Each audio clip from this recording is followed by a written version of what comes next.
tell me when I recorded nothing. Well, I didn't know that you hadn't recorded until I went looking last night. Wait, last night. Yeah. Hello, this is not a spring chicken. As you can tell, it's still, let's just say we're still doing wrap-ups for gifting suites, but sometimes, okay, it has nothing. Okay, so sometimes you know that I can't find things, like I can't find my glasses because I don't wear them all the time, so I set them down and I can't find them. So sometimes if you ask your pet things and people look at you like you're talking to yourself, sometimes they actually do know. In fact, I was looking for my glasses going, where are the glasses? Monty, where are my glasses? And I was joking. She came and stood right in front of where my glasses were above the counter. So sometimes they really do pay attention. Well, for now, we better get back. Of course, there's a lot of news going on. We're going to bring Oldecam on with comments on the headlines of today. Private eye. We'll open with Obama is floating the plan of us seizing everything from the wealthy and all businesses in this nation. So, He is? yeah. Oh. And Obama still refuses to admit that there are any Muslim terrorists in the world, even if one tape heard to say Allah is great as they are killing Americans. I know the guy. Oh, even if on tape. Yeah, no, the guy that killed the airman is heard on tape. Allah Akbar. God is great. I'm killing for Allah. And basically, it's a jihad. He admitted to the press he was on a one-man jihad, and the only two people in our nation and don't know that is Eric Holder, who said there is no such thing as a terrorist, and Barack Obama, who said that he regrets this murderer doing what he did. The reason why they can't try the guy in Fort Hood so far is because Obama will not let him be charged. Are you serious? Well, no, because if they'll charge him, they're going to have to bring out the fact that his people knew this guy was a fruitcake and let him stay because he was a Muslim. Oh, well, sometimes there are underlying stories. I know. And a massive blast rips arms depot key to Libya rebels. Yeah, because what happens is our president does not seem to understand. Dictators don't care if you call them bad. They get worse. Oh, yeah. When you tell a dictator, we're going to have you arrested for war crimes, ooh, that makes him even want to surrender more. That reminds me of the kid that when you put the shirt on that says trouble, he's even more mischievous than ever. That's right. Yeah, speaking of trouble, how is Charlie Sheen today? Charlie Sheen is getting $1 million for advertising brought into to Twitter now. He's Twitter's #1 salesperson. Can you believe that? The guy is making money. Wait, he's making money from Twitter? He's making money from everybody. If he's recommending things on Twitter, and they're basically people are paying him to recommend products, and plus he's getting $1 million from Twitter. You think?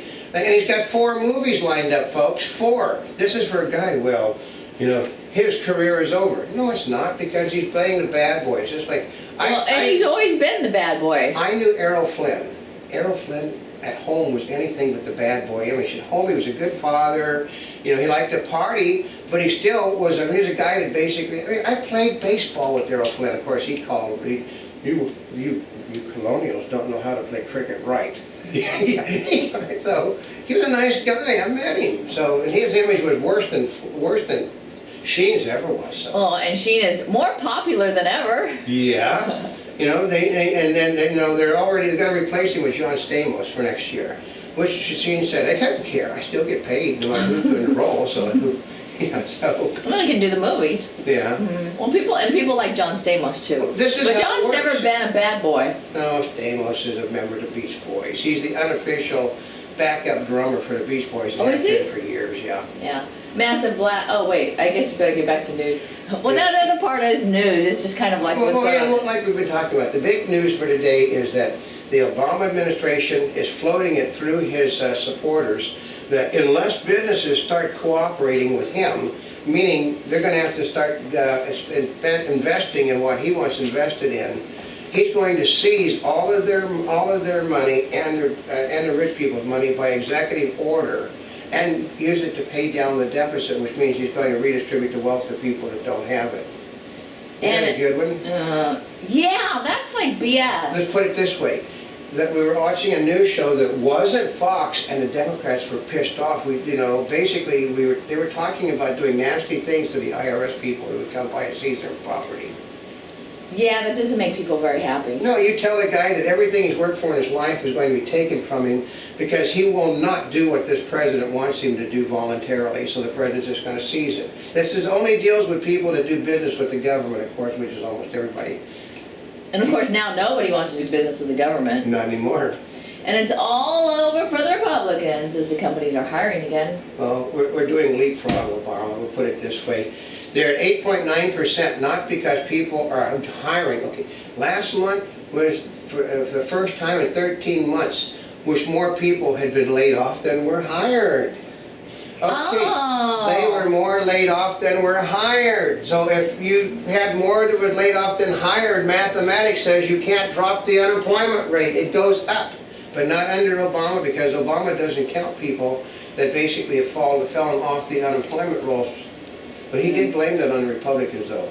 And Wisconsin governor informs unions of impending layoffs. And the teachers' union said you got to go on strike unless he rescinds his orders. Are you serious? Which means you'll fire them all like they did in, I think, Providence, Rhode Island. The mayor of the city fired every teacher in the place and starting all over again. Well, because you can't deal with these people anymore. You know that they did $43 million in counting damage to the Capitol building in Wisconsin? Oh, they did? Yeah, and they're going to pay for it too because they got pictures of everybody in the building. Union leaders are going to be charged for it. I mean, they're going to take it out of their hides. And Obama pushes his green agenda. Yeah, nobody wants, okay, you know that they only sold 234 volts last month? They're selling less than three, actually, the way it works is, they said they're selling less than 3 volts and leafs a day in the whole United States. Less than 3 a day. They said they've already cut back the amount of volts that Chevy was going to produce by 90%. Now, weren't these supposed to be more efficient and cheaper? No, but they're not cheaper, they're more expensive. And as people, we're going to have leapfrog Obama. Leapfrog Obama doesn't bother to tell you, they're not made green. They are not made with green products, and the green energy that they're not using green energy to make them work, and they can't be disposed in a green method. The things that are you're talking about things that are totally ungreen friendly is the volt and the leaf. And high-speed rail could come at the price of farmland. Called this Sierra Club is never going to allow high-speed rail, and they're going to put all this money into the stuff, and nothing's ever going to happen except the lawyers will make money. And unemployment rate dips to 8.9%, the lowest since April 2009. Like I said, it didn't happen, folks. 8.9% is because the people have given up looking for work because there isn't any. They laid off 32,000 public sector employees last month because the states don't have the money to pay anybody. And White House agrees to $6.5 billion more in budget cuts. Yeah. Which basically isn't any cuts. Well, actually what they did was they added money to the budget. They added, every program Republicans come out, they not only put back in, but they added money to them at 2 to 3%. And how they say, well, the White House got to 6%, got to $6 billion. Well, because his 2011 budget was the Democrats put in was $40 billion more than the budget that he currently submitted. So therefore, we cut the budget. No, they spent more money again. Is that how that happened? Yeah. Well, I heard a Democrat yesterday explaining, on the double bill. He says you have to understand this is how it's done in Washington D.C. And the guy, the businessman, said, "No, that's not good business." Well, this is how it's done. And he actually said, "Screw you." That's what the Democrats said on a Democratic control program. Screw you. Oh. Said this is how we do it. If you don't like it, then fuck off. On left-wing TV. This is a Democrat telling a Democratic economist that you can't do business that way. Screw you and fuck off. Isn't that something? The bitter side of diet soda. Strokes. Okay. Everybody, anytime you tamper with the chemicals, you basically are screwing up the system. It's better just go to sugar, folks. Sugar is better. You can basically use different types of sugar. We like the sweet tea over at McDonald's is because it's basically dried honey. Honey is always better for you than sugar anyway, so. I like honey. That's right. The Volt and the Leaf are both dead with the national sales rate at least. Oh, well, we already talked about that because we were talking about the green agenda. Yeah, I know. An oil well device may have been flawed. Yeah, they're trying to say now that BP had absolutely nothing to do with the problem, that they had a piece of faulty equipment, because, let's put it this way, it's called the perfect storm. Every single anti-explosive device failed at the same time, and every door on the facility stayed open, which meant that there was a catastrophic failure of the entire system. And they're blaming it on a switch. Oh, really? The switch didn't go off.